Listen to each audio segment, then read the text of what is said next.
Now we start the afternoon sessions. This session right now is on education of incarcerated and formerly incarcerated persons. We have three presenters, the first of which is going to be Homeboy Industries to talk about their education efforts. Then we're going to hear from Professor Luis Nuno, who's a lecturer here in sociology at Cal State LA, about the work he does with the prisoner education program. And then Jason Bell, who's the director of Project Rebound, which is a program at San Francisco State on educating formerly incarcerated people in the university. And it's also a program that we're going to be starting here at Cal State LA next year. So I don't know if that's the order that's up there. Maybe we should go the other way around. Okay. You want to go first, Jason? I don't. Very cool.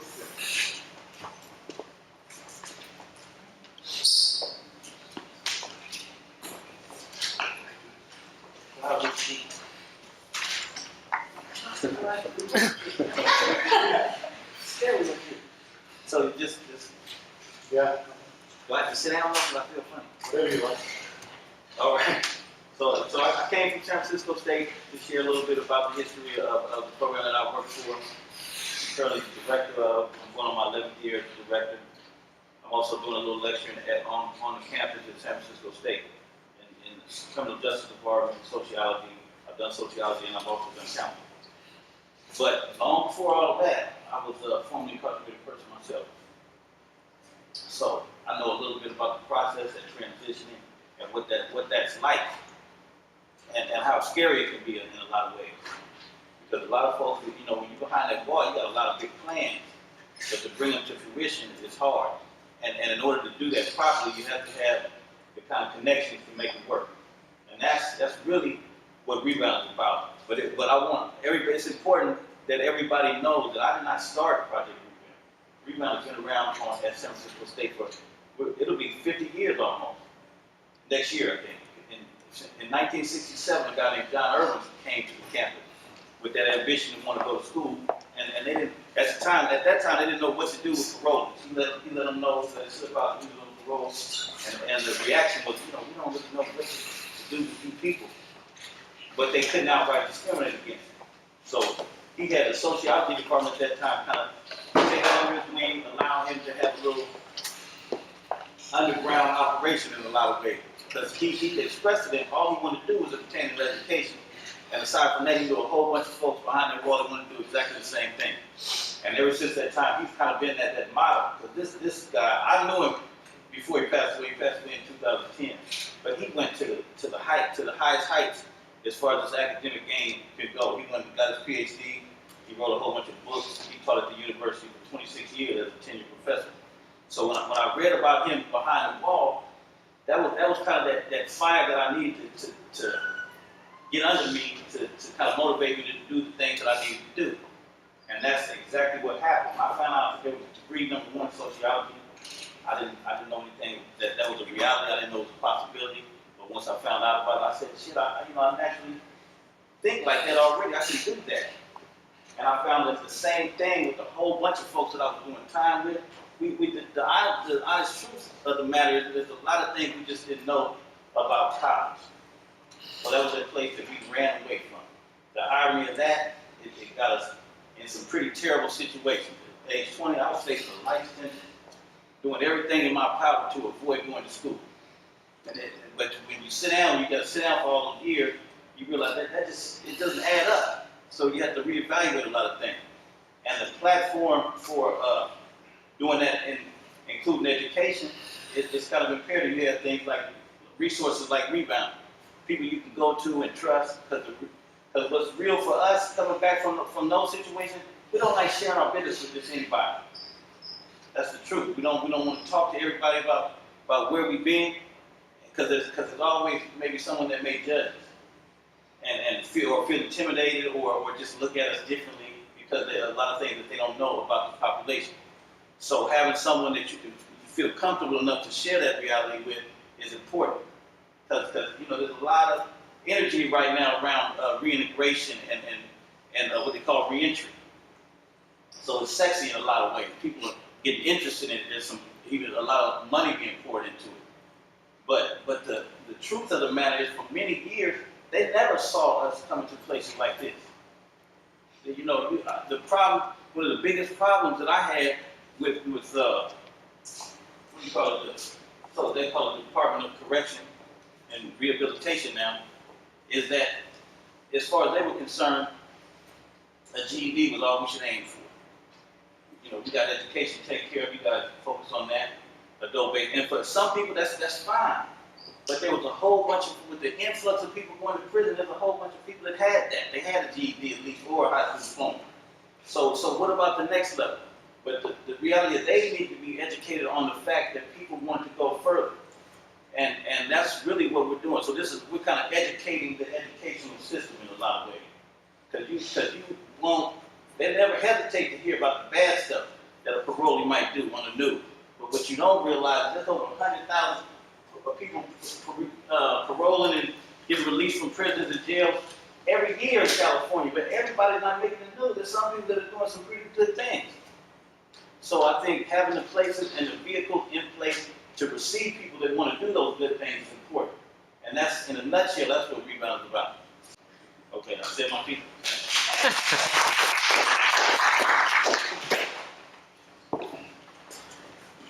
I have a presentation, 2 slides to describe what we do with the prison education project.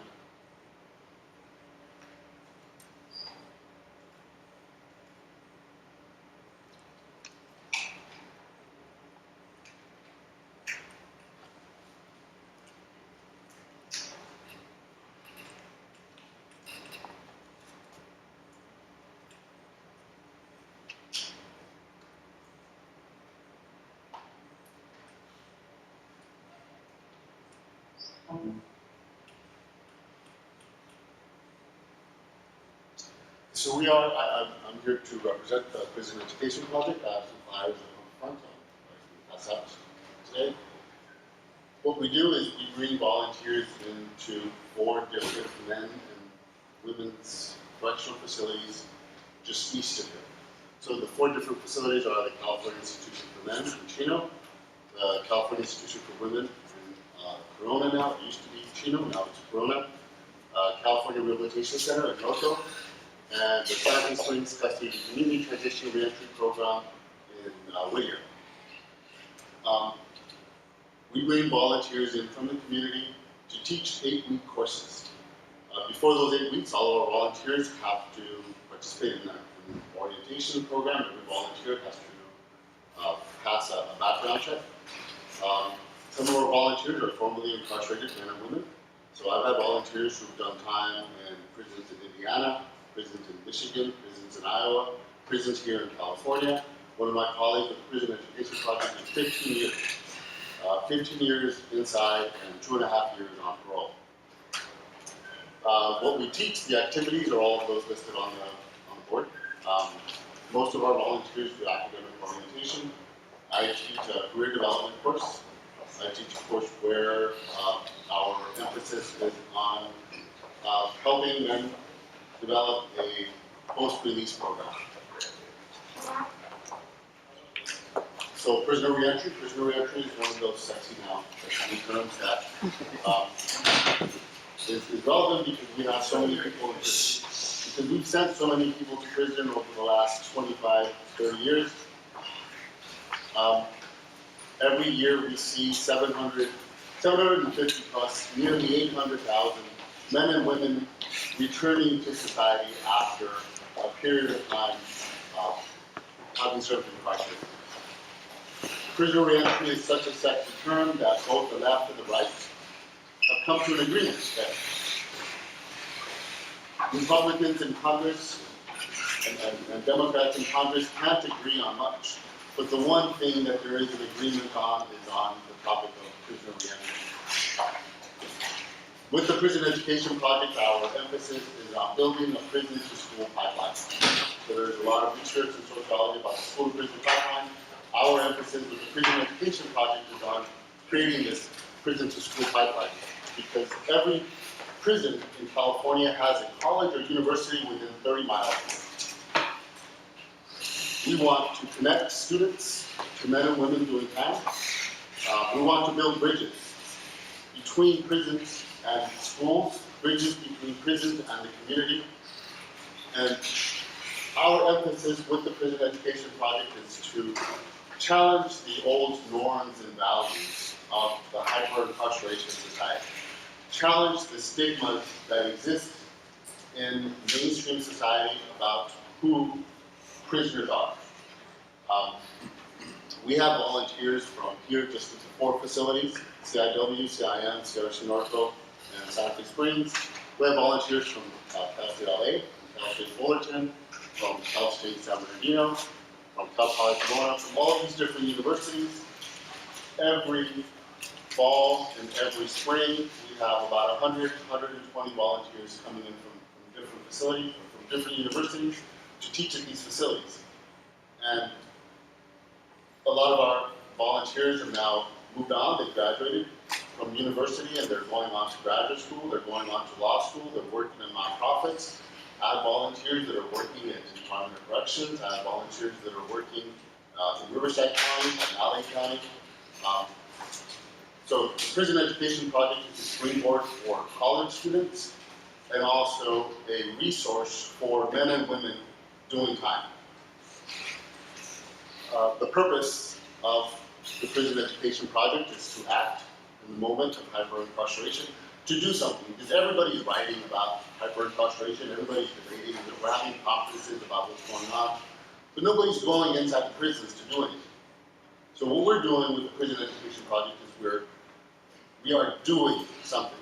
We are taking our bodies and taking them inside of a facility so that our volunteers can tell their dads who told them, we don't want you going inside of a prison. I've had students who told me about that. I really want to do this, but my dad doesn't want me to because he thinks that I'm just going to be eye candy for the men inside. He thinks that the men are just going to stare at me, look at my body, and all they're going to do is go masturbate to the thought of what they've seen. And so my dad doesn't want to go, and I told my student, well, do you want to go? It's up to you. It's entirely your decision. Do you live with your dad? Is he going to prevent you from getting in the car and driving to the facility? So no, I live on my own with roommates. So she decided to go and volunteer with the Prison Education Project. After 10 weeks of volunteering with the Prison Education Project, by the time Thanksgiving came around, she had Thanksgiving dinner, talked to her dad, talked to her family, and they asked her, what's it like? What her prison's like? And she taught them what the real world is like. She taught her family that men and women doing time are normal people. They are nothing other than a normal person who had a bad day. They're a normal person who had a bad day. The bad day was a little worse than most of our bad days. But day in, day out, they're just normal people. And from that day forward, her father doesn't have that stereotype anymore. Her family doesn't believe what they used to believe about incarcerated men and women. So we want to communicate to our incarcerated brothers and sisters that they are not alone. We know that there are a lot of our incarcerated, I call them our inside students. Because I think an inmate is a label, it's a federal label, it's a government label, it's a government label that dehumanizes men and women. When I go inside, the very first thing, my very first lecture, when I talk to my students inside, I'm coming here as a volunteer to talk to you. Technically, we're volunteers, and our responsibility is to teach, but I think that I have a lot to learn from you. So I'm going to share some information with you. I'm going to build bridges, connecting you to the resources that might help you out once you get out. But I'm not going to put on my professor hat. I'm not here to teach. That's not my exclusive responsibility. I'm here to learn. I'm here to learn about what I can do to make your life easier from now as you prepare your post-release time and on the day that those prison doors open and you're out in the community and you're living freely.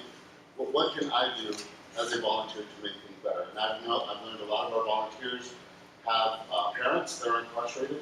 They have family members that are incarcerated. So incarceration is not something that affects only people that are inside. It is something that all of us have some kind of connection to. And our goal is also to destigmatize the felon label. Every fall and every spring we'll have a bowling session where some of our former inside students are invited, they're parolees. And our volunteers from Cal Poly Pomona, Occidental College, Cal State LA, we all go and we bowl together. We bowl, we share pizza, we drink some soda, and we just enjoy a couple hours in the evening together talking amongst ourselves.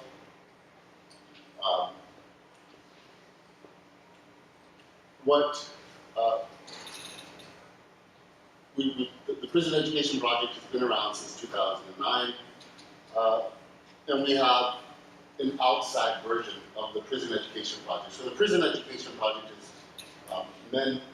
volunteers going inside to the prisons and such, the correctional facilities to teach a lesson plan. We have an outside version, it's called the Reintegration Academy. We know that a lot of our brothers and sisters doing time do not have 56 credits that they can transfer directly into Cal State LA, or transfer directly into Cal State San Bernardino, transfer directly into a 4-year university. We know that the best place for them might be if they want to continue their college, a community college. So we enroll them in Mount Sac.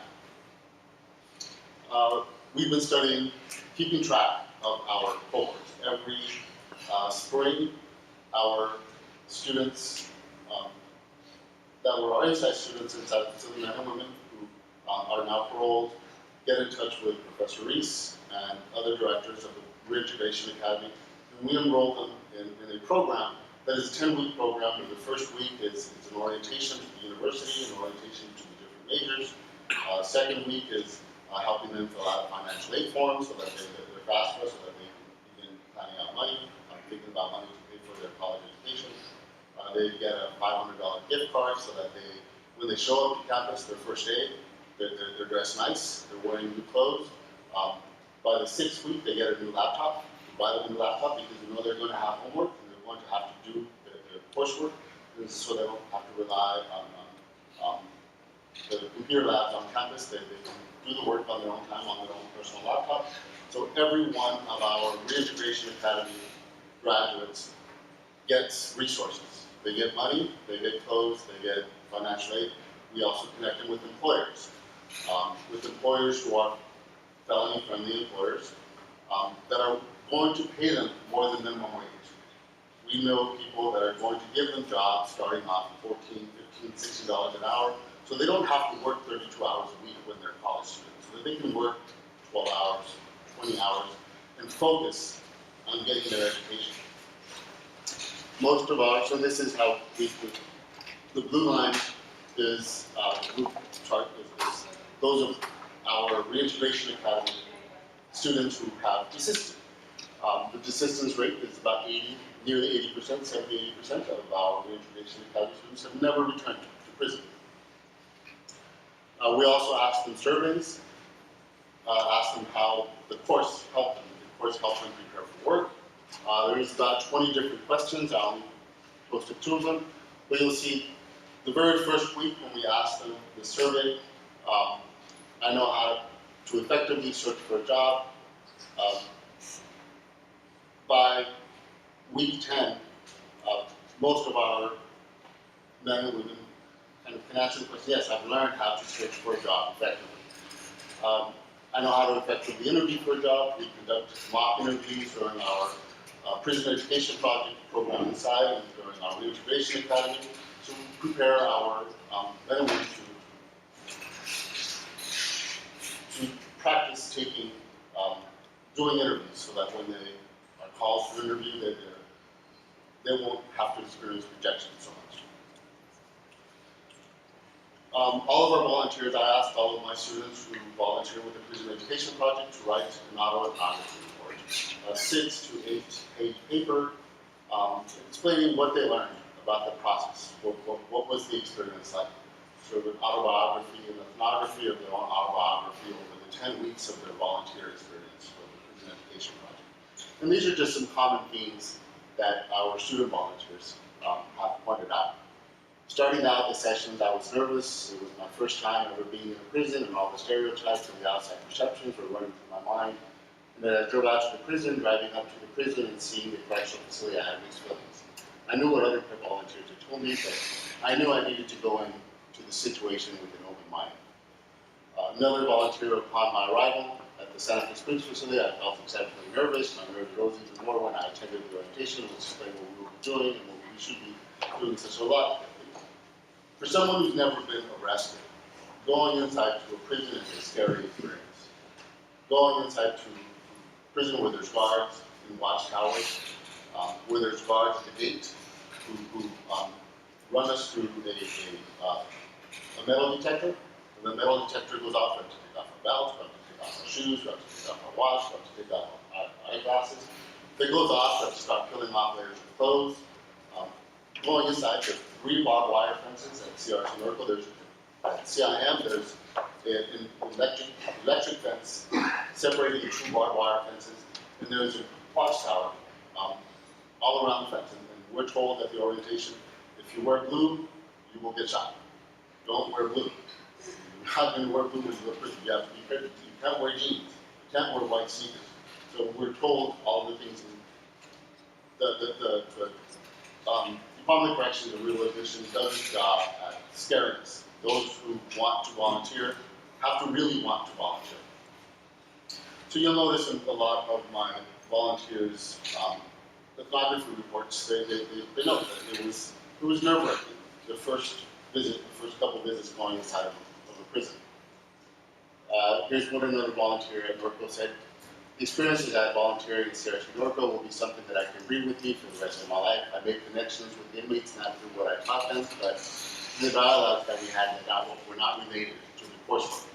So again, we go in with a plan, so that's the plan. We tell ourselves, week 1, we're going to cover these things. Week 2, we're going to talk about these other things. Week 3, we have these other ideas that we're going to cover. What happens all the time is that our volunteers learn something new. Our volunteers learn something new from the experiences that they have with the men and women that they interact with through the process. Another student at Santa Fe Springs noted, as previously mentioned, one thing that I did not foresee was a change in myself. So there's one thing that would have deserved more critical attention was the impact the volunteer work had on me. My interaction with the women allowed me to realize that my way of thinking was deeply embedded with preconceived notions about prison inmates and their criminal lifestyle. So our volunteers sometimes going wanting to be police officers, wanting to be cops, wanting to be detectives, and wanting to legitimate their stereotypes, wanting to I know that they're in prison because they did something wrong, and I want to just solidify my preconceived bias. And they end up learning that that's not all. The real world is a little bit more complicated. So at the end of our session, we sat there in awkward silence. That was one moment that seemed like forever. I asked if anyone had any questions, and shut up. And voices shot out. The questions rolled together. Why are you guys here? What are you getting from this? Who's making you do this? And my favorite asked in a respectful tone, don't you have anywhere else to be? And, I think it was this student who, so our volunteers, they don't have to be inside of a prison on a Friday night. They're college students. They're college students that they can have a job, they can be out partying, they can be out doing anything else they want. And our insight students want to know, well, why are you coming into a prison on a Friday night when you're 21 years old, 22 years old, 23 years old, and you could be out anywhere. Another student at the beginning, all women created stories, but not all women to share. For the first 3 weeks class, participants were always the same women, about 10 women out of 27 women.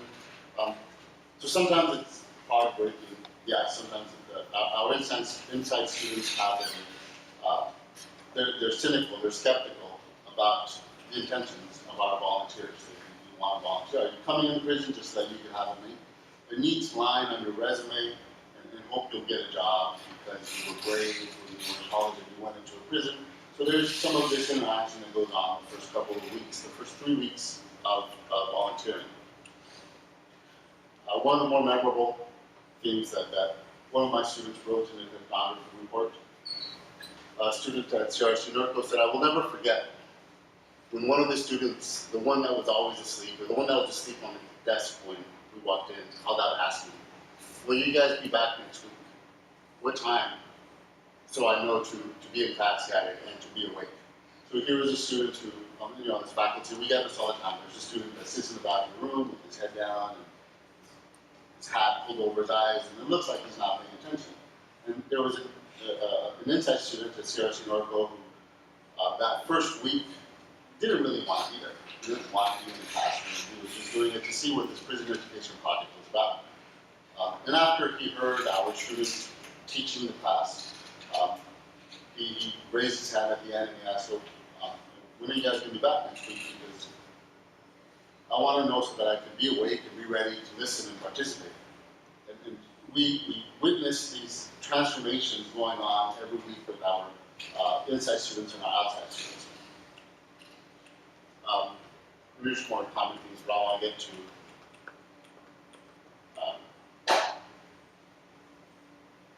the purpose of the prison education project. So what our thinking with the prison education project is that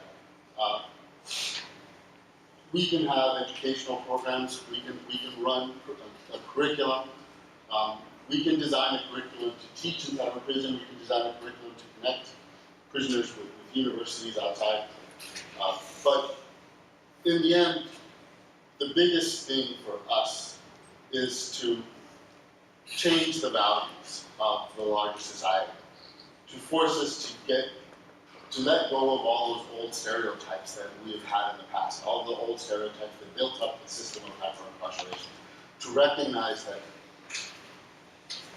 who we were between 1970 and 2011, when the Supreme Court ruled for the first time that an entire state's system of corrections constituted a system of cruel and unusual punishment. In Brown versus Plata, the Supreme Court ruled that, "Hey, California, you're messing people up. Your system of punishment is cruel and unusual." The only way we're going to become a different kind of society that doesn't do those things anymore is by changing the hearts and minds of people that are on the outside. So our volunteering is to connect the volunteers to their families, to their neighbors, to other members of the community, to tell them what the experiences are like so that they can learn more about what we have in common, to build bridges between people that are doing time and people on the outside, bridges to jobs, bridges to volunteering, bridges to things that are going to help everybody out and not just a select group. So that's the prison education project and the reintegration that. And I have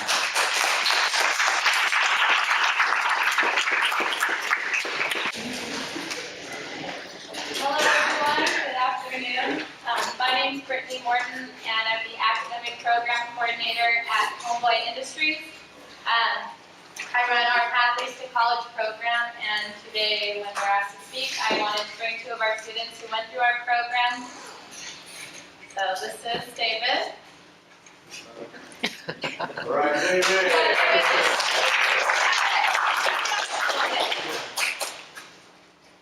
Hi, my name's Adrian.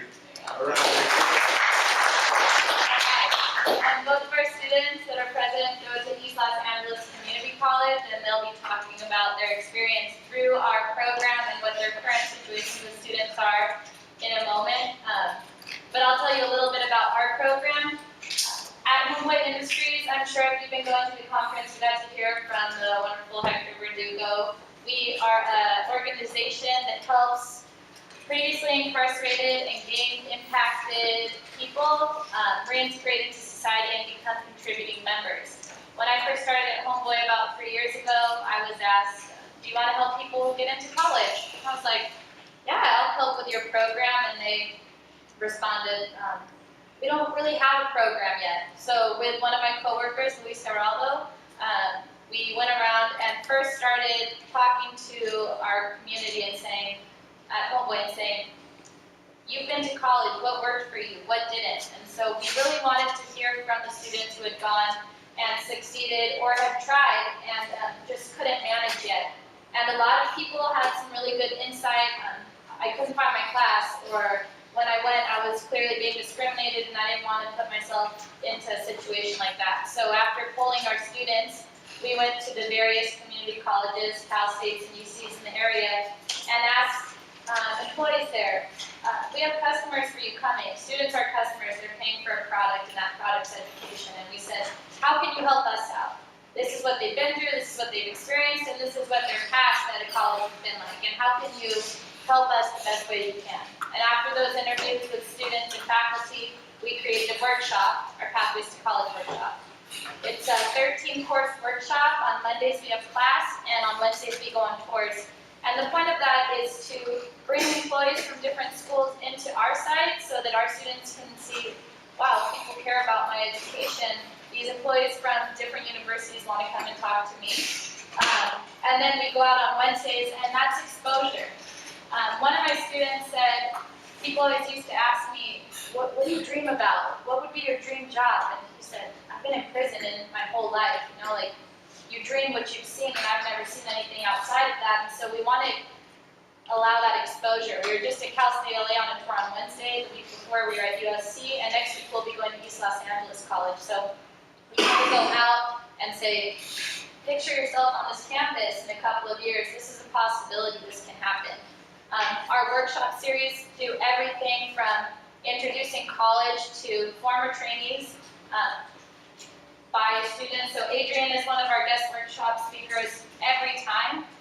He opens up and says, hey, I'm up here, I've been through what you've been through, I get what you're going through now, and I'm doing it. I'm in college and you can do it too. And every workshop series, we try to have a student who is in the Homeboy program, or used to be, help me run the workshop.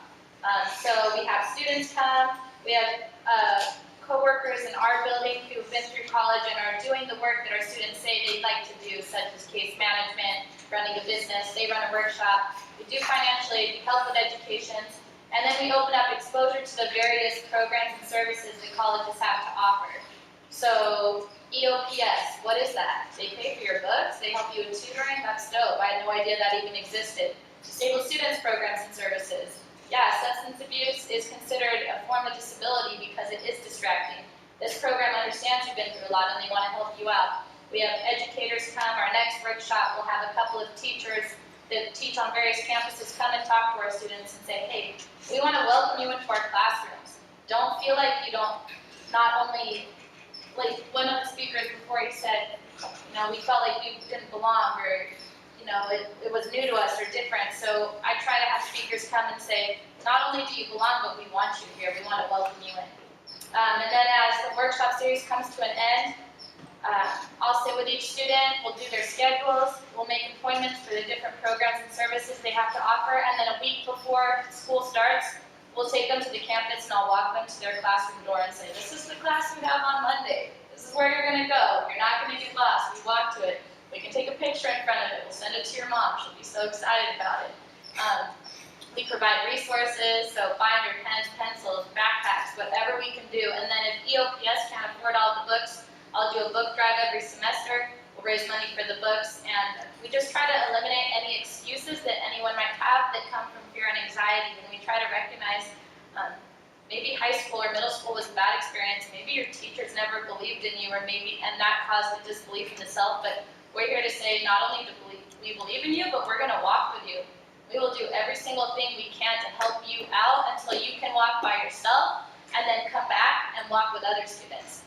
So Adrian and David have both been through the program, and David will start coming on tours with us too and help lead students. And Adrian comes back and leads a workshop every week. So yeah, I can walk on my own, but I don't want to. I want to come back and help out the community. And so throughout the workshop series, we try to instill that too, that education isn't this individualistic, capitalistic experience. It's going to be successful because it's community-based. And at Homeboy, that's why it's worked out, because it's been rooted with Father Greg's idea of kinship. You know, we don't do things by ourselves, we do it as a family. And I honestly believe that's why our program's been pretty successful. We have over 50 students in college preparing to transfer to UCs, Cal States. One of our students just got back from studying abroad in England, and while there, he went to various countries. He planned his whole trip out by himself. And now he walks around and little homies are around him being like, what was it like? I want to do it. Like, and he's inspiring. And you know, I think what's beautiful about our program is, like I said, it's not an individualistic thing. People come back from experiences like that and say, hey, like, I did it, you're the same. Like, I see you and me, and you can do it too. So Abraham came back from England and he's just telling everybody, it wasn't anything. Like, you guys could do it. It was, if I could do it, you can. And Adrian comes back all the time. He's working on getting ready to transfer his dreams UC Berkeley. And they'll come back to our students and say, like, look, all I did was try, and you know, I got a lot of help, and now I want to help you guys out. So that's the gist of our program.